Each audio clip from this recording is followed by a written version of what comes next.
JDS ರಾಜ್ಯಾಧ್ಯಕ್ಷ A Krishnappa ಹೃದಯಘಾತಕ್ಕೆ ಬಲಿಯಾಗಿದ್ದಾರೆ. ಚುನಾವಣೆ ಎದುರಿಸಿ ಈಗಾಗಲೇ ಫಲಿತಾಂಶಕ್ಕೆ ಕಾಯ್ತಾ ಇದ್ರು. ಜೆಡಿಎಸ್ನ ರಾಜ್ಯಾಧ್ಯಕ್ಷರಾಗಿದ್ದರು, ಹಿರಿಯೂರಿನಲ್ಲೂ ಕೂಡ ಸ್ಪರ್ಧೆ ಮಾಡಿದ್ರು, ಕೆಲವು ಮತಗಳಿಂದ ಸೋತಿದ್ರು. ಆದರೆ ವಿಧಿ ಅವರನ್ನ ಬಲಿ ತೆಗೆದುಕೊಂಡಿದೆ. ಯಾಕಂತಂದ್ರೆ ಇವತ್ತು ಅವ್ರ ಮನೆಯಲ್ಲಿ ತಿಂಡಿ ತಿಂತ ಕೂತಿದ್ರು ಅನ್ನೋದು ಹೃದಯಘಾತದ ಯಾವುದೇ ಒಂದು ಅವರಿಗೆ ಲಕ್ಷಣ ಕಂಡು ಬಂದಿಲ್ಲ. ಸೊ ಅಂತಿಮವಾಗಿ ಅವರನ್ನು ಆಸ್ಪತ್ರೆಗೆ ಸಾಗಿಸುವ ದಾರಿ ಮಧ್ಯದಲ್ಲೇ ಸುನಿಗಿದ್ದಾರೆ ಅನ್ನುವಂಥ ಮಾಹಿತಿ ಬಂದಿದೆ. ಸೊ ನಮ್ಮ ಜೊತೆಗೆ ಜೆಡಿಎಸ್ ಶಾಸಕಾಂಗ ನಾಯಕರಾದಂಥ ಎಚ್ ಡಿ ರೇವಣ್ಣವರೇ ಎ ಕೃಷ್ಣಪ್ಪನವರು ನಿಧನರಾಗಿದ್ದಾರೆ. ಜೆಡಿಎಸ್ ರಾಜ್ಯಾಧ್ಯಕ್ಷರು ಇವತ್ತು ನಿಜಕ್ಕೂ ಕೂಡ ಅವರು ಆ ಚುನಾವಣೆ ಫಲಿತಾಂಶವನ್ನು ನಿರೀಕ್ಷೆ ಮಾಡ್ತಾ ಇದ್ರು. ಕುಟುಂಬಕ್ಕೂ ದೊಡ್ಡ ಒಂದು ಏನಂತಂದ್ರೆ ಇದು ಆಘಾತ ಅಷ್ಟೇ ಅಲ್ಲ, ಜೆಡಿಎಸ್ ಕುಟುಂಬ ಕೂಡ ಆಘಾತ ಅನ್ಸಲ್ವಾ? ಹಲೋ ರೇವಣ್ಣವರೇ, ಈಗ ಕೃಷ್ಣಪ್ಪನವರು ರಾಜ್ಯದಲ್ಲಿ ಒಂದ್ ಕಡೆ ನಮ್ಮ ಪಕ್ಷದ ಅಧ್ಯಕ್ಷರಾಗಿದ್ರು, ಇನ್ನೊಂದ್ ಕಡೆ ಮಾತಾಡಿ ರೇವಣ್ಣವರೇ. ಪಕ್ಷದ ಅಧ್ಯಕ್ಷರಾಗಿ ಮತ್ತು ಒಬ್ಬ ಹಿಂದುಳಿದ ವರ್ಗದ ಸಮಾಜದಲ್ಲಿ ಇವತ್ತು ಅವ್ರದೇ ಆದಂತ ಒಂದು ರಾಜಕೀಯದಲ್ಲಿ ಒಂದು ಅವ್ರ ಬಗ್ಗೆ ಒಬ್ಬ ಸೌಮ್ಯ ಸ್ವಭಾವದ ಮನುಷ್ಯ, ಯಾರಿಗೂ ಇವತ್ತಿನವರೆಗೆ ನೋವು ಮಾಡಿದಂತ ವ್ಯಕ್ತಿ ಅಲ್ಲ. ನೇರವಾಗಿ ಮಾತಾಡುವಂತ ಒಬ್ಬ ರಾಜಕಾರಣಿ ಏನಾದ್ರು ಇದ್ರೆ ಅದು ಕೃಷ್ಣಪ್ಪರು ಅಂತ ಹೇಳ್ಬೇಕಾಗುತ್ತೆ. ಆಮೇಲೆ ಸ್ವಾಭಿಮಾನಕ್ಕೆ ಯಾವುದೇ ತರ ಧಕ್ಕೆ ಬಂದಾಗ ನೇರವಾಗಿ ಅದನ್ನ ಪ್ರತಿಭಟನೆ ಮಾಡುವಂತ ಒಬ್ಬ ರಾಜಕಾರಣಿನ ಇವತ್ತು ನಾವು ಕಳ್ಕೊಂಡಿದ್ದೀವಿ. ಅದರಲ್ಲೂ ಇವತ್ತು ನಮ್ಮ ಒಂದ್ ಕಡೆ ಪಕ್ಷಕ್ಕೆ ತುಂಬಲಾಗಿರೋದು ನಷ್ಟ, ಇನ್ನೊಂದ್ ಕಡೆ ನಮ್ಮ ರಾಜ್ಯದ ಹಿಂದುಳಿದ ವರ್ಗದ ಸಮಾಜಕ್ಕೆ ಒಂದು ಕರಾಳ ದಿನ ಅಂದ್ರೂ ತಪ್ಪಾಗ್ಲಾರ್ದು. ಏಕೆಂದ್ರೆ ಅಂತ ಒಬ್ಬ ನಾಯಕ ಇವತ್ತು ಆಗ್ಲಿರೋದು ನಮಗೆ ಯಾವ ರೀತಿ ಇದನ್ನ ದುಃಖನ ವ್ಯಕ್ತಪಡಿಸೋದು ಅನ್ನೋದೇ ಗೊತ್ತಾಗ್ತಾ ಇಲ್ಲ. ಯಾಕಂದ್ರೆ ರೇವಣ್ಣರು ತಾವು ಕೂಡ ಒಬ್ಬ ಹಿಂದುಳಿದ ವರ್ಗದ ನಾಯಕನ ಅಧ್ಯಕ್ಷ ಮಾಡಬೇಕು, ಅವ್ರ ನೇತೃತ್ವದಲ್ಲಿ ಪಕ್ಷ ಸಂಘಟನೆ ಮಾಡ್ಬೇಕಂತೇಳಿ ಅವ್ರ ನೇತೃತ್ವದಲ್ಲೇ ಇವತ್ತು ಚುನಾವಣೆ ಎದುರಿಸಿದ್ರಿ. ಆ ಉದ್ದೇಶದಿಂದ ಎದುರಿಸಿದ್ದೋ ಪಾಪ ಮನುಷ್ಯ ಇವತ್ತು ಅಷ್ಟೆಲ್ಲ ಹೋರಾಟ ಮಾಡಿ, ಅದರಲ್ಲೂ ಲಾಸ್ಟ್ ಟೈಮ್ ಹಿರಿಯೂರಿನಲ್ಲಿ ಕಮ್ಮಿ ಮತದಾನದಲ್ಲಿ ಅದು ಒಂದು ಎಲ್ಲ ನೀವು ನೋಡಿದ್ರಲ್ಲ, ಕೊನೆಯಲ್ಲಿ ಅವ್ರ ಮನೆ ರೈಡ್ ಮಾಡಿಸಿದ್ದು ಎಲ್ಲ ಆದ್ರೂ ಕೊನೆಯಲ್ಲಿ ಸುಮಾರು 1,000 ಮತದಿಂದ ಸೋತಿದ್ರು. ಅದು ಕೊನೆಯಲ್ಲಿ ಪಾಪ ಅದು ಹೋಗಿ 3 ದಿವಸ ಚುನಾವಣೆ ನಿಂತು ಅಲ್ಲಿ ಹಿರಿಯೂರಿನಲ್ಲಿ. ಈಗ ಅವರು ಲೋಕಸಭೆ ನಿಂತಿದ್ರು ಒಂದ್ ಕಡೆ, ಇನ್ನೊಂದ್ ಕಡೆ ಇವತ್ತು ಯಾಕೆಂದ್ರೆ ಅವ್ರಿಗೆ ಇಂಥ ಒಂದು ಇದನ್ನ ನನಗೆ ಕೇಳಿ ಯಾವ ರೀತಿ ಇದನ್ನ ಹೇಳೋದು ಗೊತ್ತಾಗ್ತಿಲ್ಲ. ಎಸ್, ನಿಜಕ್ಕೂ ಕೂಡ ನೋವಿನ ಸಂಗತಿ. ಯಾಕಂತಂದ್ರೆ ಇವತ್ತು ಒಂದು ಆ ಕುಟುಂಬಕ್ಕೆ ಆ ನೋವಿನ ಶಕ್ತಿನ ತಡೆಯುವಂತ ಶಕ್ತಿ ಕೊಡ್ಲಿ ಅಂತ ನಾನು ಭಗವಂತನ ಪ್ರಾರ್ಥನೆ ಮಾಡ್ತೀನಿ. ಎಸ್ ರೇವಣ್ಣವರೇ, ಧನ್ಯವಾದ. ರೇವಣ್ಣವರು ಕೂಡ ಹೇಳ್ತಾ ಇದ್ರು ಇದು ನಮ್ಮ ಪಕ್ಷಕ್ಕೆ ದೊಡ್ಡ ಆಘಾತ ಅಷ್ಟೇ ಅಲ್ಲ, ಹಿಂದುಳಿದ ವರ್ಗಗಳು ಕೂಡ ಆಘಾತ ಅನ್ನೋಂಥದ್ದು. ನಮ್ಮ ಜೊತೆಗೆ ಜೆಡಿಎಸ್ ಶಾಸಕರಾದಂಥ ವಯಸ್ಸು ದತ್ತ ಇದ್ದಾರೆ. ದತ್ತ ಅವರೇ, ತಾವು ಭಾಳ ನಿರೀಕ್ಷೆ ಇಟ್ಕೊಂಡು ಕೃಷ್ಣಪ್ಪನವರ ರಾಜ್ಯಾಧ್ಯಕ್ಷರನ್ನ ಮಾಡಿದ್ರಿ, ಚುನಾವಣೆ ಕೂಡ ಎದುರಿಸಿದ್ರಿ. ಅವರು ಕೂಡ ಸ್ವತಃ ತುಮಕೂರು ಲೋಕಸಭಾ ಕ್ಷೇತ್ರದ ಅಭ್ಯರ್ಥಿಯಾಗಿ ದೊಡ್ಡ ಹೋರಾಟ ಮಾಡಿದ್ರು. ಎಲ್ಲೋ ಒಂದು ಕಡೆ ಅವರು ಆ ಒಂದು ಖುಷಿಯ ಕ್ಷಣಗಳನ್ನು, ಅಟ್ಲೀಸ್ಟು ಫಲಿತಾಂಶದ ಕ್ಷಣಗಳನ್ನು ಕೂಡ ನೋಡೋಕ್ಕಾಗಿಲ್ಲ. ಅಂದರೆ ಎಲ್ಲರೂ ಭಾಳ ಒತ್ತಡಕ್ಕೀಡಾಗಿದ್ರ ಅಂತ ಅನ್ಸುತ್ತೆ. ಚುನಾವಣೆ ಎರಡೆರಡು ಚುನಾವಣೆ ಎದುರಿಸಿದ್ದು ಅದು ಒತ್ತಡಕ್ಕೆ ಈಡಾಗಿಲ್ಲ. ಆದ್ರೆ ಅವರ ಆರೋಗ್ಯ ಚೆನ್ನಾಗಿತ್ತು ಮತ್ತು ಅವರು ಬಹಳ ಚಟುವಟಿಕೆಯಿಂದ ಇದ್ರು, ಕ್ರಿಯಾಶೀಲರಾಗಿದ್ರು. ಆಮೇಲೆ ಬಹಳ ಆಸಕ್ತಿ ಇಟ್ಕೊಂಡು ಈ ಪಕ್ಷದ ಸಂಘಟನೆ ಮಾಡ್ಬೇಕು ಅಂತಿದ್ರು. ಆಮೇಲೆ ಈ ರಾಜಕೀಯವಾಗಿ ಏಳು ಬೀಳುಗಳನ್ನ ದೇವೇಗೌಡರ ಜೊತೆ ಕೆಲಸ ಮಾಡಿ ಸ್ವಲ್ಪ ಪ್ರಭಾವಿತರಾಗಿದ್ರಿಂದ ಅಂತ ಟೆನ್ಷನ್ಗಳು ಒಳಗಾಗುವಂತ ಸ್ವಭಾವದವರು ಅವ್ರು ಆಗಿರ್ತಾರೆ. ಯಾಕೆ ನಾನು ಅವ್ರ ಅಧ್ಯಕ್ಷರಾದ ಮೇಲೆ ಅವ್ರ ಹತ್ತಿರದಲ್ಲಿ ಕೆಲಸ ಮಾಡಿದ್ದೆ, ಅವ್ರ ಜೊತೆಗೆ ಕೂಡ ಇದ್ದೆ ನಾನು. ಹಾಗಾಗಿ ನನಗೆ ಅವ್ರ ಸ್ವಭಾವ ಗೊತ್ತಿದೆ. ಆದ್ರೆ ಅದು ವಿಧಿ ಅಂತ ಹೇಳೋದು ಯಾವ ತರ ಅಂತ ಹೇಳ್ಬೇಕು ಗೊತ್ತಾಗಲ್ಲ. ಆದ್ರೆ ಹಾರ್ಟ್ ಅಟ್ಯಾಕ್ ಅನ್ನುವಂತಹದ್ದು ಬಹಳ ಮೌನವಾಗಿ ಬಂದು ತಗೊಂಡು ಹೋಗ್ಬಿಟ್ಟಿದೆ. ಅದು ದೊಡ್ಡ ದುರಂತ. ಅವ್ರು ಬ್ಯಾಡ್ಮಿಂಟನ್ ಆಡ್ತಾ ಇದ್ರು ಅಂದ್ರೆ ಅಲ್ಲಿಗೆ ಅವ್ರು ಬಹಳ ಕ್ರಿಯಾಶೀಲವಾಗಿದ್ರು ಮತ್ತು ಜೀವನೋತ್ಸಾಹದಲ್ಲೇನೆ ಎಲ್ಲವನ್ನೂ ಸ್ವೀಕಾರ ಮಾಡೋ ಮನೋಭಾವದವರಾಗಿದ್ರು ಅನ್ನೋದು ಗೊತ್ತಾಗತ್ತೆ.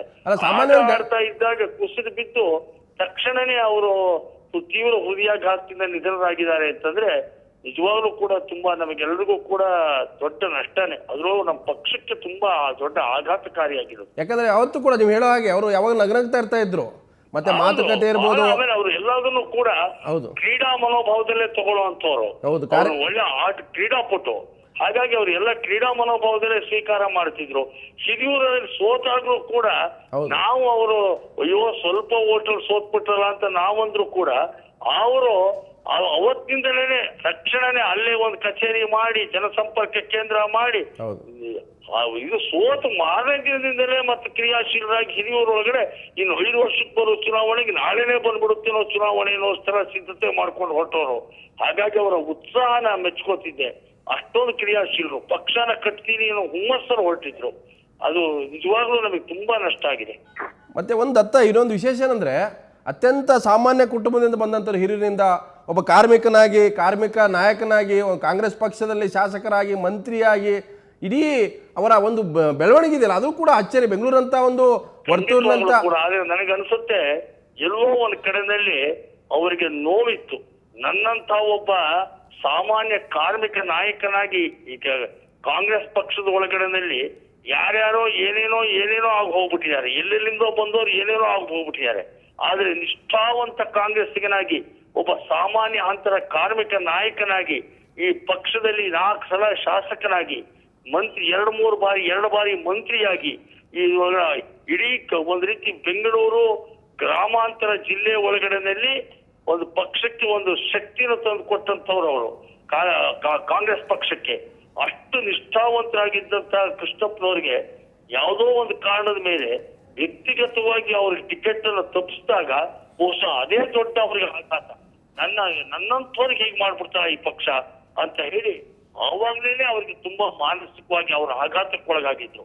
ಆದ್ರೆ ಆ ಮಾನಸಿಕವಾದ ಆಘಾತಕ್ಕೆ ಚೇತರಿಕೆ ಕೊಟ್ಟು ಅವರ ಮತ್ತೆ ಕ್ರಿಯಾಶೀಲಗೊಳಿಸಿ ಪುನಶ್ಚೇತನಗೊಳಿಸಿದ್ದು ನಮ್ಮ ಪಕ್ಷನೇ. ಆದ್ರೆ ದುರಂತ ಬಹಳ ದಿನ ಉಳಿಲಿಲ್ಲ ಅನ್ನೋ ಕೊರಗು ನಂದು.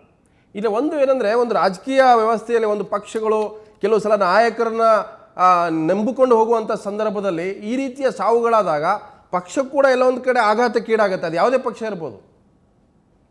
ಖಂಡಿತವಾಗ್ಲೂ ಕೂಡ. ಯಾಕೆಂದ್ರೆ ನೋಡಿ, ಇದು ಈ ಸಂದರ್ಭ ಅಲ್ಲ ಅದು. ಆದ್ರೂ ಕೂಡ ನಾನು ಹೇಳ್ತಾ ಇದ್ದೀನಿ, ಯಾವಾಗ್ಲೂ ಕೂಡ ನಾವು ಎಷ್ಟೇ ಒಂದು ಪಕ್ಷ ಸೈದ್ಧಾಂತಿಕವಾಗಿ ಕಾರ್ಯಕ್ರಮ ಆಧಾರಿತವಾಗಿ ಒಂದು ಪಕ್ಷ ರೂಪುಗೊಂಡಿದೆ ಅಂತಂದ್ರೂ ಕೂಡ ನಮಗೆ ಗೊತ್ತಿಲ್ಲದ ಹಾಗೆ ಆ ಪಕ್ಷದ ಒಳಗಡೆಯಲ್ಲಿ ಕೆಲವು ವ್ಯಕ್ತಿಗಳು ಶಕ್ತಿಗಳಾಗೂ ಇರ್ತಾರೆ. ಅದನ್ನ ಯಾರು ತಳ್ಳಾಕಕ್ಕಾಗೋದಿಲ್ಲ. ಹಾಗಾಗಿ ಎಲ್ಲಾ ರಾಜಕೀಯ ಪಕ್ಷಗಳಲ್ಲೂ ಕೂಡ ಇಂಥ ಒಂದು ಕೆಲವು ವ್ಯಕ್ತಿಗಳು ಶಕ್ತಿಗಳಾಗಿರ್ತಾರೆ. ಈಗ ಹಿಂದುಳಿದ ವರ್ಗ, ಅದರಲ್ಲೂ ಕೂಡ ಯಾದವ ಸಮುದಾಯ ಅಂತಂದ್ರೆ ಅದು ಇವತ್ತು ರಾಜಕೀಯವಾಗಿ ಅಷ್ಟೊಂದು ಪ್ರಧಾನ ಪಾತ್ರಧಾರಿನೂ ಆಗಿಲ್ಲ, ಸೂತ್ರಧಾರಿನೂ ಆಗಿಲ್ಲ ಕರ್ನಾಟಕ ರಾಜ್ಯದ ರಾಜಕಾರಣದ ಒಳಗಡೆ ನೋಡಿದ್ರೆ. ಹಾಗಾಗಿ ಇವತ್ತು ನಾವು ಒಂದು ಯಾದವ ಸಮುದಾಯಕ್ಕೆ ನಮ್ಮ ಪಕ್ಷ ರಾಜ್ಯ ಘಟಕದ ಅಧ್ಯಕ್ಷ ಸ್ಥಾನನ ಕೊಟ್ಟು ಎಲ್ಲೋ ಒಂದು ಕಡೆಯಲ್ಲಿ ಹಿಂದುಳಿದ ವರ್ಗ ಅಂತ ಹೇಳ್ಕೊಳ್ಳೋರೆಲ್ಲ ನಾವು ಕೆಲವು ಜಾತಿಗಳ ಸುತ್ತ ಗಿರ್ಕಿ ಹೊಡಿತೀವಿ. ಅಂತದ್ರೊಳಗಡೆ ನಮ್ಮ ಪಕ್ಷ ಈ ಒಂದು ಯಾದವ ಸಮುದಾಯಕ್ಕೆ ಒಂದು ರಾಜಕೀಯವಾಗಿ ಒಂದು ಪ್ರಧಾನ ಭೂಮಿಕೆಯನ್ನ ಸೃಷ್ಟಿ ಮಾಡಿಕೊಡ್ತು. ಹಾಗಾಗಿ ಕೃಷ್ಣಪ್ಪನವರು ನಮ್ಮ ಪಕ್ಷಕ್ಕೆ ವ್ಯಕ್ತಿ ಮಾತ್ರ ಅಲ್ಲ, ಒಂದು ಶಕ್ತಿನೂ ಆಗಿತ್ತು. ಎಸ್, ನೀವು ಹೇಳೋದು ನಿಜ. ಯಾಕಂದ್ರೆ ಆ ಕಾರಣಕ್ಕಾಗಿನೇ JDS ಕೂಡ ಒಂದು ಪಕ್ಷವಾಗಿ ಈ ಒಂದು ಸಮೀಕರಣ ಇಟ್ಕೊಂಡೇ ಅಹಿಂದಕ್ಕೆ ಒಂದು ನಾವೇನು ಕಮ್ಮಿ, ನಾವು ಕೂಡ ಹಿಂದುಳಿದ ವರ್ಗದ ನಾಯಕನ ಒಬ್ಬ ರಾಜ್ಯಾಧ್ಯಕ್ಷರಾಗಿ ಮಾಡಿಕೊಂಡು ಚುನಾವಣೆ ಎದುರಿಸಬೇಕು ಅನ್ನುವಂಥ ನಿಮ್ಮ ಧೋರಣೆಗೆ ತಕ್ಕ ಹಾಗೇನೆ ಚುನಾವಣೆ ಎದುರಿಸಿದ್ದು ಕೂಡ ಅಲ್ವಾ ದತ್ತ ಅವರು? ಖಂಡಿತ. ಆದ್ರೆ ಒಂದು ನಾವು ಹಿಂದಕ್ಕೆ ನಾವು ಒಂದು ಸವಾಲು ಅಂತ ಕೃಷ್ಣಪ್ಪನವ್ರು ಮಾಡ್ಲಿಲ್ಲ. ಸಾಮಾಜಿಕ ನ್ಯಾಯಕ್ಕೆ ಬದ್ಧವಾಗಿರ್ಬೇಕು ಅನ್ನೋ ನಮ್ಮ ಸಹಜ ನಮ್ಮ ಪಕ್ಷದ ಸಿದ್ಧಾಂತನೂ ಅದೇನೆ. ನಾವು ಹಾಗೆ ನೋಡಿದ್ರೆ ಇವತ್ತು ಕೃಷ್ಣಪ್ಪನವ್ರು ಬೆಳೆಸಿದ್ವಿ. ನಾನು ತಪ್ಪು ತಿಳ್ಕೊಬೇಡಿ, ಸಿದ್ದರಾಮಯ್ಯನವರು ಕೂಡ ನಾವು 1999ರಲ್ಲಿ ಸೋತ ತಕ್ಷಣ ಸಿದ್ದರಾಮಯ್ಯನವರು ನಾನು ಅಧ್ಯಕ್ಷ ಆಗುವುದಿಲ್ಲ ಅಂತ ಹೇಳಿ ನಾನು ರಾಜಕೀಯದಿಂದ ನಿವೃತ್ತನಾಗ್ಬಿಡ್ತೀನಿ ಅಂತ ಮನೇಲಿ ಕೂತಿದ್ರು. ದೇವೇಗೌಡರು ಕರೆಸಿ ಈ ಸಿದ್ದರಾಮಯ್ಯನವ್ರಿಗೆ ನಿಲ್ಲದಷ್ಟು ಅವ್ರ ಮನಸ್ಸನ್ನು ಒಲಿಸಿ, ಇಲ್ಲ ನೀನು ಅಧ್ಯಕ್ಷ ಆಗುವ, ಏನಾಗುತ್ತೋ ನಾನೆಲ್ಲ ಸಪೋರ್ಟ್ ಮಾಡ್ತೀನಿ, ಈಗ ರಾಜಕೀಯದಿಂದ ನಿವೃತ್ತನಾಗಬೇಡ ಅಂತ ಹೇಳಿ 99ರಲ್ಲಿ ಅಧ್ಯಕ್ಷ ಸ್ಥಾನ ಬೇಡ ಅಂದ್ರು ಬಲವಂತ ಮಾಡಿ ಒಲಿಸಿ ಸಿದ್ದರಾಮಯ್ಯನವ್ರನ್ನ ನೀನು ಹಿಂದುಳಿದ ವರ್ಗದ ನಾಯಕನಾಗಿ ಬೆಳೆಯುವಂತಹ ಅವಕಾಶ ಇದೆಯಪ್ಪ, ನಿನ್ಗೆ ಒಳ್ಳೆ ಅವಕಾಶಗಳು ಬರ್ತವೆ ಅಂತ ಹೇಳಿ ಅವ್ರಿಗೆ ಸಾಕಷ್ಟು ತೀಡಿ ಬುದ್ಧಿ ಹೇಳಿ ಬಲವಂತ ಮಾಡಿ ಅಧ್ಯಕ್ಷರು ಮಾಡಿದ್ರು. ಇವತ್ತು ಸಿದ್ದರಾಮಯ್ಯವರು ಮುಖ್ಯಮಂತ್ರಿಗಳಾಗಿದ್ದಾರೆ. ಎಸ್, ಒಂದು ವಿಶೇಷವಾಗಿ ಹಿಂದುಳಿದ ಜಾತಿಗಳು ಅಥವಾ ಹಿಂದುಳಿದ ವರ್ಗಗಳು ಅಂತ ನಾವು ಕನ್ಸಿಡರ್ ಮಾಡಿದಾಗ ಒಂದು ಕಡೆ ಕುರುಬರು, ಮತ್ತೊಂದು ಕಡೆ ಈಡಿಗರು, ಹಾಗೇನೆ ಯಾದವರು. ವಿಶೇಷವಾಗಿ ಯಾದವ ಸಮಾಜದ ಅಂದರೆ ಗೊಲ್ಲ ಸಮಾಜದಿಂದ, ಗೊಲ್ಲ ಜಾತಿಯಿಂದ ಅತಿ ಎತ್ತರಕ್ಕೆ ಬೆಳೆದಂಥ ನಾಯಕರಲ್ಲಿ ಕೃಷ್ಣಪ್ಪ ಮೊದಲಿಗರಂತ ಅನಿಸುತ್ತಾ ಅಂತ? ಖಂಡಿತವಾಗ್ಲೂ ಕೂಡ. ಯಾಕೆಂದ್ರೆ ನಾವು ಕಂಡ ಹಾಗೆ ಈಗ ನಮ್ಮ ಪಕ್ಷದ ಒಳಗಡೆನಲ್ಲಿ MP ಆಗಿದ್ರು. ಒಂದ್ ಕಾಲದಲ್ಲಿ ಕೋದಂಡರಾಮಯ್ಯನವರು ನಮ್ಮ ಪಕ್ಷದ ಒಳಗಡೆನಲ್ಲಿದ್ರು, MP ಆಗಿದ್ರು. ಆದ್ರೆ ಅವರು ರಾಜಕೀಯವಾಗಿ ಇಷ್ಟು ಒಂದು ಸಮುದಾಯದ ಹಿಡಿತ ಇಟ್ಕೊಂಡಂತ ವ್ಯಕ್ತಿಯಾಗಿ ಬೆಳೀಲಿಲ್ಲ. ಆದ್ರೆ ಕೃಷ್ಣಪ್ಪನವರು ರಾಜ್ಯಾಧ್ಯಕ್ಷರ ಆದ್ಮೇಲೂ ಅದಕ್ಕೆ ಮುಂಚೆನೂ ಕೂಡ ಅವರು ಯಾದವ ಕಮ್ಯುನಿಟಿ ಜೊತೆಗೆ ಅವರು ಎಲ್ಲ ಹಿಂದುಳಿದ ವರ್ಗಗಳು ಅವರಿಗೆ ಸಮಾಜ ಕಲ್ಯಾಣ ಸಚಿವರಾಗಿ ಕೆಲಸ ಬೇರೆ ಮಾಡಿದ್ರು. ಹಾಗಾಗಿ ಅವರು ಕೆಲಸ ಮಾಡಿದಂತ ಇಲಾಖೆ ಮಂತ್ರಿಯಾಗಿ ಮತ್ತು ಸಹಜವಾಗಿ ಅವರು ಹಿಂದುಳಿದ ಸಮುದಾಯ, ಅದರಲ್ಲೂ ಕೂಡ ಯಾದವ ಸಮುದಾಯ ಯಾವುದು ನಿರ್ಲಕ್ಷಿತ ಹಿಂದುಳಿದ ಸಮಾಜ ಇತ್ತು ಅದರಿಂದ ಬಂದವರಾಗಿ ಅವರು ಒಂದು ಈಡಿಗೆ ಸಮಾಜದ ನಂತರ ಯಾದವ ಈಡಿಗರಲ್ಲಿ ಅಂದ ತಕ್ಷಣ ನಾವು ಕಾಗೋಡು ತಿಮ್ಮಪ್ಪ, ಬಂಗಾರಪ್ಪ ಅನ್ನೋ ಹಾಗೇನೆ ಇವರು ಕೂಡ ಒಂದು ಛಾಪ್ ಮೂಡಿಸಿದ್ರು. ಎಸ್ ದತ್ತ ಅವರು ಇಷ್ಟೊತ್ತು ಅನೇಕ ವಿಷಯಗಳನ್ನು, ಯಾಕಂದರೆ ಕೃಷ್ಣಪ್ಪನವರ ಏಳು ಬೀಳಿರ್ಬೋದು, ಸಾಮಾಜಿಕ ಜಾತೀಯ ಮತ್ತು ವಿಚಾರದಲ್ಲಿ ರಾಜಕಾರಣ ಹೇಗಿರುತ್ತೆ ಅನ್ನೋದ್ರ ಬಗ್ಗೆ ಹೇಳಿದ್ರಿ. ಒಂದು ರವಿಕೃಷ್ಣ ರೆಡ್ಡಿ ಸಾಮಾನ್ಯವಾಗಿ ಹಿಂದುಳಿದ ವರ್ಗದಿಂದ ಬರ್ತಕ್ಕಂಥ ನಾಯಕರು ಅವ್ರು ಏನೇ ಮಾಡುವ ಒಂದು ಸ್ವಾಭಿಮಾನಕ್ಕೆ ಬಹಳ ಬೆಲೆ ಕೊಡ್ತಾರೆ. ಕೃಷ್ಣಪ್ಪ ಕೂಡ ಒಪ್ಕೊಂಡು ಅಥವಾ ಹೈಕಮಾಂಡ್ ಹೇಳಿದ್ದೆ ಸರಿ, ಇಲ್ಲಿ ನಾಯಕರು ಹೇಳಿದ್ದು ಸರಿ ಅಂತ ಒಪ್ಕೊಂಡು ಕಾಂಗ್ರೆಸ್ಸಲ್ಲಿ ಇದ್ದಿದ್ರೆ ಕಾಂಗ್ರೆಸ್ಸಲ್ಲಿ ಇರ್ತಿದ್ರು. ಅದನ್ನು ಧಿಕ್ಕರಿಸಿ, ಅಂದರೆ ತನಗಿರ್ತಕ್ಕಂಥ ಎಲ್ಲ ಅವಕಾಶಗಳನ್ನು, ಅದು ಜಾತಿ ಇರ್ಬೋದು, ಹಣ ಇರ್ಬೋದು, ಸಂಘಟನೆ ಇರ್ಬೋದು, ನಾನು ನನ್ನ ಕಾಲ ಮೇಲೆ ನಿಂತು ನಾನು ಗೆಲ್ಲುವ ಶಕ್ತಿ ಇದೆ, ನಾನು ಕೂಡ ಒಂದು ರಾಜಕಾರಣ ಮಾಡ್ಬೋದು ಅಂತ ಹೊರಟಂಥ ಕೃಷ್ಣಪ್ಪನವರು ಒಂದೆಲ್ಲೊಂದು ಕಡೆ ಅವರು ಅದನ್ನು ಎಫರ್ಟ್ ಮುಂದುವರಿಸಿದ್ರು.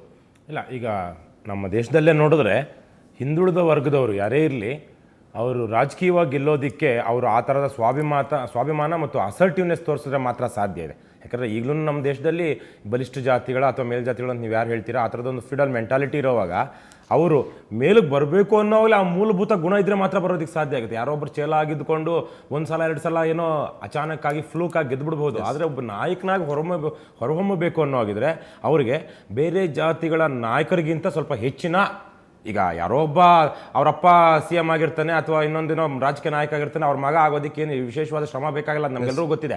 ಆದರೆ ಈ ಥರ ಏನೂ ಇಲ್ಲದವ್ರು ಏನಾದರೂ ಆಗಬೇಕು ಅನ್ನೋವಾಗ, ಅದರಲ್ಲೂ ವಿಶೇಷವಾಗಿ ಹಿಂದುಳಿದ ವರ್ಗದಿಂದ ಬರೋರನ್ನು ಬೇಕು ಅನ್ನೋವಾಗ ಅವರು ಬೇರೆ ಬೇರೆ ರೀತಿಯ ಗುಣಗಳನ್ನು ಮೈಗೂಡಿಸ್ಕೋಬೇಕಾಗುತ್ತೆ. ನಾಯಕತ್ವ ಗುಣ ಒಂದೇ ಅಷ್ಟೇ ಅಲ್ಲ, ಎಲ್ಲರೂ ಜೊತೆಗೆ ತಗೊಂಡು ಹೋಗುವಂಥದ್ದು ತೋರಿಸ್ಕೋಬೇಕಾಗುತ್ತೆ. ಮತ್ತೆ ನಾನು ಹಿಂದುಳಿದವನು ಅನ್ನೋ ಒಂದು ಅಭಿಪ್ರಾಯ ಬಿಟ್ಟು ಸರಿಸಮಾನ ಅನ್ನೋದನ್ನು ಇಟ್ಕೊಂಡು ಕೆಲಸ ಮಾಡಬೇಕು. ಕೃಷ್ಣ ರೆಡ್ಡಿ ಮಾತಾಡ್ತೀನಿ. ನಮ್ಮ ಜೊತೆಗೆ ಮಾಜಿ ಸಚಿವ ಪ್ರೊಫೆಸರ್ BK ಚಂದ್ರಶೇಖರ್ ನಿಮ್ಮ ಜೊತೆಗೆ ಕೆಲಸ ಮಾಡಿದಂಥವ್ರು ಎ ಕೃಷ್ಣಪ್ಪನವರು ಭಾಳ ಗಟ್ಟಿಯಾಗಿ ನಿಲ್ತಿದ್ರು. SM ಕೃಷ್ಣ ಸಂಪುಟದಲ್ಲಿ ಹಲವು ಖಾತೆ ನಿಭಾಯಿಸಿದ್ರು. ಇವತ್ತು ಈ ರೀತಿಯ ಸಾವು ಬರುತ್ತೆ ಅಂತ ನಿರೀಕ್ಷೆ ಮಾಡಿರಲಿಲ್ಲ ಅನ್ಸುತ್ತೆ. ಇಲ್ಲ, ಇದು ಅತ್ಯಂತ ಆಘಾತಕಾರಿ ಸುದ್ದಿ. ಇದು ಬಹಳ ಬೇಸರ ಆಯ್ತು. ನಾನು ಬಹಳಷ್ಟು ಪರಿಚಯ ಇದ್ರು ಕೃಷ್ಣಪ್ಪನವರು. ನಾನು ಈಗ ಒಬ್ಬ ಸ್ನೇಹಿತರಿಗೆ ಹೇಳ್ತಾ ಇದ್ದೆ, ಕೇಳಿಸ್ತಾ ಇದೆ, ಮಾತಾಡಿ. ನಾನು ಒಬ್ಬ ಸ್ನೇಹಿತರಿಗೆ ಈಗ ತಾನೇ ಹೇಳ್ತಾ ಇದ್ದೆ, ಸಚಿವ ಸಂಪುಟದ ಮುಂದೆ ಬಂದ ಕಾರ್ಯಸೂಚಿ ಇರೋದು ನೋಡಿ, ಕೃಷ್ಣ ಅವ್ರ ಸರ್ಕಾರದಲ್ಲಿ ಇದ್ವಲ್ಲ, ಹೌದು, ಅದರಲ್ಲಿ ಪ್ರತಿಯೊಂದು ವಿಷಯನೂ ಆತ ಓದ್ಕೊಂಡು ಬಂದಿರೋರು. ಕರೆಕ್ಟ್. ಅದರ ಫೈಲ್ ಓದ್ಕೊಂಡು ಬಂದಿರೋರು. ಒಂದ್ 4-5 ಜನ ಬಹಳ ಗಂಭೀರವಾಗಿ ತಗೊಂಡು ಮಾತಾಡ್ತಿದ್ರು. ಅದರಲ್ಲಿ ಗೋರ್ಪಡೆಯವರು, MI ಗೋರ್ಪಡೆಯವರಿದ್ರು, ಕಾಗೋಡು ತಿಮ್ಮಪ್ಪನವರು, I think very highly fame, A ಕೃಷ್ಣಪ್ಪನವರು, HK ಪಾಟೀಲ್ರು, ಸಾಕಷ್ಟು ವಿಚಾರ DK ಶಿವಕುಮಾರ್ ಕೂಡ. ಇವರೊಂಥರ ಡೀಟೇಲ್ ನ ಓದ್ಕೊಂಡು ಬಂದು ಮಾತಾಡಿರೋರು. ಮತ್ತೆ ಇವರೆಲ್ಲ ನಾ ಹೇಳಿದ ಹೆಸರುಗಳೆಲ್ಲರೂ ಬಹಳ ಸೀರಿಯಸ್ ಮೈಂಡೆಡ್ ಪೀಪಲ್ ಅಲ್ಲಿ ಇದ್ದಾಗ ಅದು ಹುಡುಗಾಟ ಮಾಡೋದು, ಟೈಮ್ ವೇಸ್ಟ್ ಮಾಡೋದು ನಡೀತಿರ್ಲಿಲ್ಲ. ಕೃಷ್ಣಪ್ಪನವರು ಇದೊಂದು ನನಗೆ ಬಹಳ ಹಿಡಿಸ್ತಪ್ಪ. ಅವ್ರು ಇದ್ದಾಗಲೇ ಅವ್ರ ಸಮ್ಮುಖದಲ್ಲಿ ಕೆಲವು ಕಡೆ ನಾವು ವೇದಿಕೆ ಹಂಚ್ಕೊಂಡಾಗ ಈ ಮಾತು ಹೇಳ್ತಾ ಇದ್ದೆ. ಒಂದು, ಎರಡನೇದು ನೋಡಿ, ಒಬ್ಬ ITI ಕಂಪನಿಲಿ ಸಾಮಾನ್ಯ ಕಾರ್ಮಿಕನಾಗಿದ್ದ ವ್ಯಕ್ತಿ, ಏನೋ ಇರ್ಬೇಕಲ್ಲ, ವಿಶೇಷವಾದ ಒಂದು ಪ್ರತಿಭೆ ಇರ್ಲೇಬೇಕಲ್ಲ ಇಷ್ಟು ಎತ್ತರಕ್ಕೆ ಬರ್ಬೇಕಾದ್ರೆ. ನಮ್ಗೆ ಬಹಳ ವೈಯಕ್ತಿಕವಾಗಿ ತೀವ್ರ ದುಃಖ ಆಗಿತ್ತು. ಅವರು ಪಕ್ಷ ಬಿಟ್ಟು ಹೋಗ್ಬೇಕಾಯ್ತು ಅಂತ ಅನ್ನಿಸ್ತು ಅವ್ರಿಗೆ. ನನಗೆ ವೈಯಕ್ತಿಕವಾಗಿ ಬಹಳ ದುಃಖ ಆಯಿತು, ಬಹಳ ಬೇಸರನೂ ಆಗಿತ್ತದು. ಅವರ ಮಗಳು ಫೋನ್ ಮಾಡಿದ್ರು, ಪಾಪ ತುಂಬಾ ಬೇಸರ ಪಟ್ಕೊಂಡ್ರು. ಆ ಸಂದರ್ಭದಲ್ಲಿ ನನಗೆ ಅದಲ್ಲದೇನೆ ಒಂದು 10-15 ಸಾರಿ ಹಿಂದೆ ಇತ್ತೀಚಿನ ವರ್ಷಗಳಲ್ಲಿ ಸೇರಿರ್ಬೋದು ನಾವು ಬೇರೆ ಚರ್ಚೆಗೆ. ಇದಕ್ಕೆ ನನಗೆ ನಿಜವಾಗ್ಲೂ ಇಷ್ಟವಾಗಿದ್ದು ಯಾವಾಗ್ಲೂ ಅವರ ಮನೋಧೋರಣೆ ಇದ್ದದ್ದು.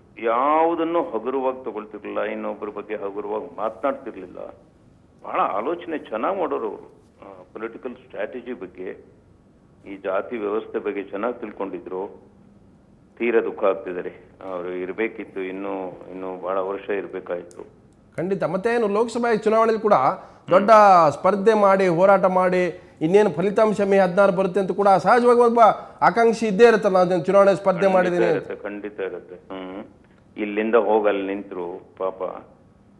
ಏನಪ್ಪ ಇದು, ಈ ತರ ಆದ್ರೆ ಏನು ಹೇಳಕ್ಕೂ ಆಗೋದಿಲ್ಲ ನೋಡಿ.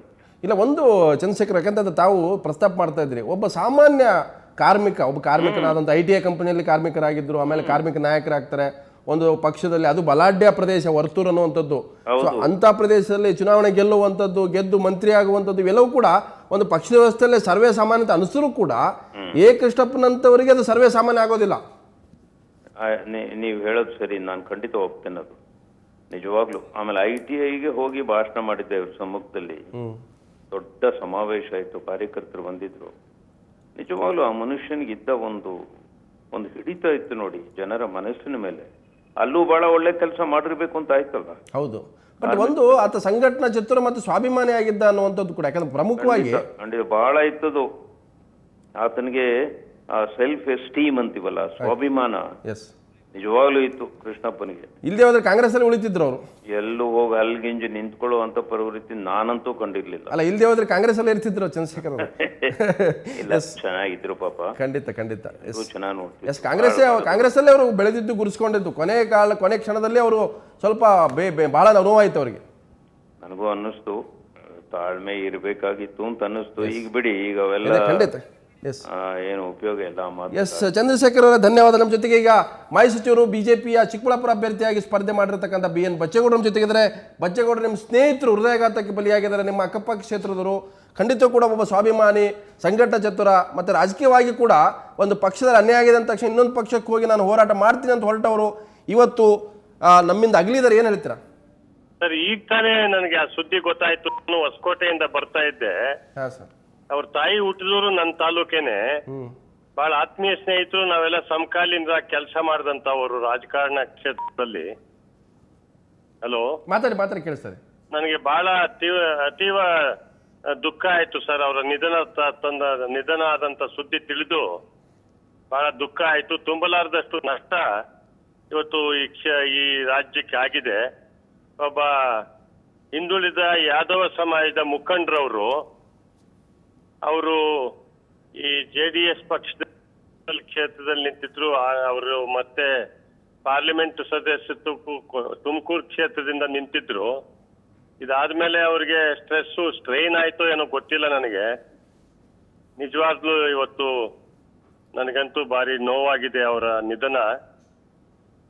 ಈ ರಾಜ್ಯಕ್ಕೂ ತುಂಬಲಾರದಷ್ಟು ಒಬ್ಬ ಹಿಂದುಳಿದ ಸಮಾಜದ ನಾಯಕರು ಹೋಗಿರ್ತಕ್ಕಂಥದ್ದು ನಷ್ಟ ಆಗಿದೆ.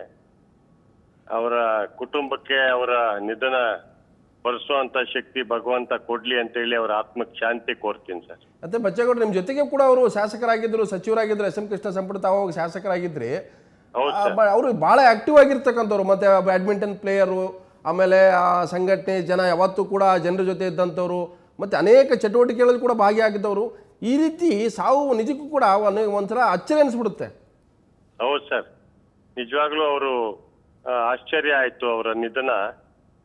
ಯಾಕಂದ್ರೆ ಅವರು ಇತ್ತೀಚೆಗೆ ತಗೊಂಡಂತ ತೀರ್ಮಾನಗಳು, ಅವ್ರ ಪಕ್ಷದಲ್ಲಿ ಅಧ್ಯಕ್ಷರಾಗಿದ್ದು ಎಲ್ಲ ಹೆಚ್ಚು ಸ್ಟ್ರೈನ್ ಆಗಿದೆ ಅನ್ಕೋತೀನಿ, ಅಥವಾ ಸ್ಟ್ರೆಸ್ ಹೇಳಲಿಕ್ಕೆ ಬರೋದಿಲ್ಲ. ಕರೆಕ್ಟ್, ಏನೋ ಭಗವಂತನ ಇದನ್ನ ಹೇಳಲಿಕ್ಕೆ ಬರೋದಿಲ್ಲ. ಒಟ್ಟಾರೆ ನನಗಂತೂ ಬಹಳ ದುಃಖ ಆಗಿದೆ, ಜೊತೆಗೆ ತುಂಬಲಾರದಷ್ಟು ನಷ್ಟ ಈ ರಾಜ್ಯಕ್ಕಾಗಿದೆ. ಮತ್ತೆ ಇನ್ನೊಂದು ತಾವು ಹೇಳ್ತಾ ಇದ್ರೆ ಸ್ಟ್ರೈನ್ ಅನ್ನುವಂಥದ್ದು, ಯಾಕಂದ್ರೆ ಹಿರಿಯೂರಿನಿಂದ ಕೂಡ ಸ್ಪರ್ಧೆ ಮಾಡಿದ್ರು ಕಳೆದ ವಿಧಾನಸಭಾ ಚುನಾವಣೆಯಲ್ಲಿ. ಕೆಲವು ಮತಗಳ ಅಂತರದಲ್ಲಿ ಸೋತಿದ್ರು, 1,000-2,000 ಓಟಲ್ಲಿ. ಅದಾದ ನಂತರ ಮತ್ತೆ ತುಮಕೂರಲ್ಲಿ JDSನ ಲೋಕಸಭಾ ಅಭ್ಯರ್ಥಿಯಾಗಿ ಕಣಕ್ಕಿಳಿದ್ರು. ಅಲ್ಲೂ ಕೂಡ ದೊಡ್ಡ ಹೋರಾಟವನ್ನೇ ಮಾಡಿದ್ರು ಸರ್. ಎರಡು ಕಡೆ ಹೋರಾಟ ಮಾಡಿದ್ರು. ಆದ್ರೆ ಅಲ್ಲಿ ಸೋಲಾಯ್ತು, ಇಲ್ಲಿ ಅನುಭವಿಸಿದ್ರು. ಇದು ಇನ್ನ ಚುನಾವಣೆ ಆಗಿದೆ, ಇನ್ನು ಗೊತ್ತಾಗ್ಲಿಲ್ಲ. ಇದು ಚುನಾವಣೆ ಮತಗಳ ಎಣಿಕೆ 16ನೇ ತಾರೀಕು ಇರುವಂತದ್ದು. ಚುನಾವಣೆ ಮುಗಿಸಿ ಬಂದಂತವ್ರಿಗೆ ಈ ರೀತಿ ಆಯ್ತಲ್ಲ ಅಂತೇಳಿ ನಿಜವಾಗೂ ಎಲ್ರಿಗೂ ಒಂದು ಆಶ್ಚರ್ಯದ ಸುದ್ದಿ ಆಗಿದೆ. ವಿಧಿಯ ಆಟದ ಮುಂದೆ ಯಾರ್ದು ಏನ್ ನಡೆಯೋದಿಲ್ಲಲ್ಲ ಸರ್, ಅದನ್ನೇನು ಮಾಡ್ಲಿಕ್ಕೆ ಆಗೋದಿಲ್ಲ.